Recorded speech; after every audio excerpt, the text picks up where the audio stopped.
Graça e paz, meus irmãos. Hoje é 1º de agosto do ano 2021. Hoje é domingo. Eu quero deixar o versículo Mateus 24:14, que diz assim: E este evangelho do reino será pregado em todo o mundo em testemunho a todas as nações, e então virá o fim. E este evangelho do reino, preste atenção, este evangelho do reino, não está dizendo este evangelho da graça. E este evangelho do reino, ele será pregado em todo mundo, ou seja, após o arrebatamento da igreja, durante a grande tribulação, Deus então ele levanta 144 mil judeus, Apocalipse capítulo 7, versículo 4, deixa claro lá, são judeus, a Bíblia se interpreta. Então Deus levanta 144 mil judeus para evangelizar gentios em todo o mundo durante a grande tribulação. Por isso que é o evangelho do reino. Por quê? Porque eles vão estar evangelizando o mundo pós-arrebatamento. Então a tarefa de pregar o evangelho do reino não é tarefa da igreja, porque a igreja não estará aqui na grande tribulação. A igreja sai no arrebatamento pré-tribulacionista. O evangelho da graça, ele é pregado pela igreja hoje. Salmos 147, versículo 15. Em todo o mundo hoje já foi pregado o evangelho da graça, através da internet, através dos meios de comunicação hoje, todo mundo já ouviu o evangelho da graça. Mas, como o nosso Deus ele não fica sem testemunho no mundo, após a saída da igreja, após cessar-se a pregação da igreja, o que Deus faz? Deus, na sua graça e na sua misericórdia, ele levanta 144 mil judeus para pregar o evangelho do reino durante a grande tribulação. Qual que é a mensagem dos 144 mil? Eles vão estar dizendo ao mundo: vocês têm que se arrepender, porque vai ser implantado o reino teocrático. Jesus volta em Jerusalém no final da tribulação e ele estabelece o reino. Por isso que é o evangelho do reino. Deus, ele é misericordioso. A igreja sai, cessa-se a voz da igreja, inicia-se a voz dos 144 mil judeus durante a tribulação. Eles vão evangelizar os gentios durante a grande tribulação em todo o mundo. E os que se converterem durante a grande tribulação vão entrar no reino teocrático. Por isso que eles têm que se converter ao evangelho do reino. É o mesmo evangelho, só que as estágios é diferente. Hoje o estágio do evangelho, hoje é o evangelho da graça, mas na grande tribulação é o evangelho do reino. Não é tarefa da igreja evangelizar o mundo. O evangelho do reino será pregado pelos 144 mil judeus. Deus ainda levanta 2 testemunhas no Muro das Lamentações. Para quê? Para pregar o evangelho do reino para os judeus.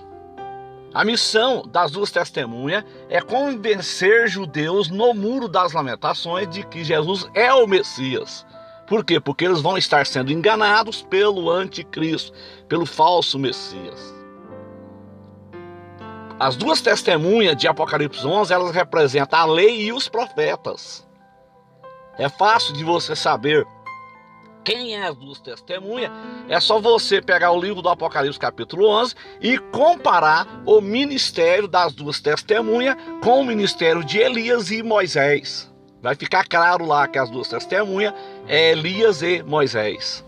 Alguns dizem que é Enoque, mas eu não creio que é Enoque, porque Enoque ele não era profeta. Enoque não era profeta. Enoque também não representava a lei. Então as 2 testemunhas, Elias e Moisés, Elias representa os profetas e Moisés representa a lei. A missão então das 2 testemunhas durante a tribulação, ali no Muro das Lamentações, é convencer os judeus de que Jesus é o Messias, porque eles vão estar sendo enganados pelo anticristo. E ainda no finalzinho, conforme o Apocalipse 14, irmão, Deus é maravilhoso. Deus ele não fica sem testemunho no mundo. Deus ele quer que todos se salvem. e venha o conhecimento da verdade. Depois que cessar então o ministério das duas testemunhas do Apocalipse e dos 144.000, então Deus faz o quê? Ele levanta anjos para pregar o evangelho eterno. Isso está escrito no Apocalipse. No Apocalipse de número 14, no versículo 6, já quase no final da tribulação, Deus levanta anjos para pregar o evangelho eterno. Então, está muito fácil agora. Eu quero que você pense nisso, quero que você medite nisso, você que é pós-tribulacionista. Está muito fácil agora de entender as coisas. Se a igreja, ela vai estar passando pela grande tribulação, como ensina os pós-tribulacionistas, então por que Deus então vai levantar 144.000 judeus para pregar o evangelho do reino? Deus ainda vai levantar duas testemunhas para pregar a judeus no Muro das Lamentações, e Deus ainda vai levantar anjos para pregar durante a tribulação. Por que então? Se a igreja está na terra, então seria o papel da igreja. Se os pós-tribulacionistas estão dizendo que a igreja vai estar na terra durante a tribulação, então por quê? Por que se faz necessário então 144.000 judeus para pregar o evangelho do reino, duas testemunhas para pregar aos judeus em Jerusalém, no Muro das Lamentações, e ainda anjos para pregar o evangelho eterno? É para você pensar, meu irmão. Eu tenho certeza que os pós-tribulacionistas não vão ter resposta para isso. Eles vão inventar uma outra coisa aí, para distorcer isso aí. Então Deus, ele não é Deus de confusão. Deus não é Deus de confusão. Deus, ele não fica sem testemunha no mundo. A igreja cessa a sua pregação. A igreja cessa a sua voz no arrebatamento pré-tribulacionista. Mas durante a tribulação, haverá salvação. Como Deus não tem mais a igreja na terra, que ele já levou a igreja no arrebatamento pré-tribulacionista, então ele vai levantar os 144.000 judeus para evangelizar gentios nos quatro cantos da terra. Deus levanta as duas testemunhas para evangelizar os judeus no Muro das Lamentações, para convencer os judeus de que Jesus é o Messias. E ainda no finalzinho, Deus, na sua misericórdia, ele levanta os anjos para pregar o evangelho eterno. Então é para você que é pós-tribulacionista, para você pensar, se a igreja está aqui na terra durante a tribulação, como ensina os pós-tribulacionistas, então a missão de evangelizar o mundo durante a tribulação é da igreja, e não dos 144.000, e não das duas testemunhas, e nem dos anjos. Se a igreja, olha aqui que coisa interessante, se a igreja estará aqui na grande tribulação, como ensina os pós-tribulacionistas, então o livro do Apocalipse, ele não falava de 144.000, ele não falava de duas testemunhas, e nem falava de anjos que vão estar pregando o evangelho durante a tribulação. Meus irmãos, é simples de entender. Deus, ele não é Deus de confusão. A igreja não estará aqui durante a tribulação. Para terminar, para você que é pós-tribulacionista, refletir nisso. Se a igreja está aqui na grande tribulação, como ensina vocês, pós-tribulacionistas, então o livro do Apocalipse, ele não poderia falar de 144.000 judeus, ele não poderia estar falando de duas testemunhas e nem de anjos pregando o evangelho. É simples de entender. Por que então que haverá 144.000, haverá duas testemunhas e os anjos? Porque a voz da igreja, ela cessa no arrebatamento pré-tribulacionista, e Deus, ele não fica sem testemunha no mundo.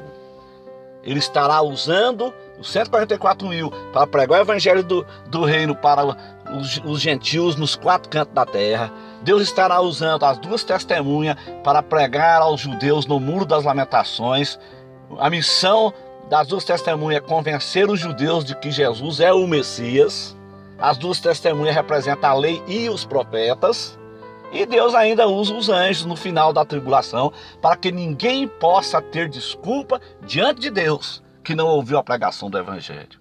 Hoje a igreja prega o evangelho da graça, que já foi pregado no mundo todo. Salmos 147, versículo 15. Ali é pura internet. A Bíblia fala da internet. Salmo 147, versículo 15. Através do YouTube, através da pregação, o mundo todo já foi evangelizado. No arrebatamento pré-tribulacionista, cessa-se então a voz dos Maranata. Cessa-se então a voz da igreja. Então Deus levanta 144 mil judeus, as duas testemunhas e os anjos para pregar o evangelho do reino durante a grande tribulação. Que Deus em Cristo abençoe a todos. Tenham todos um ótimo domingo na presença do Pai Celestial. Amém.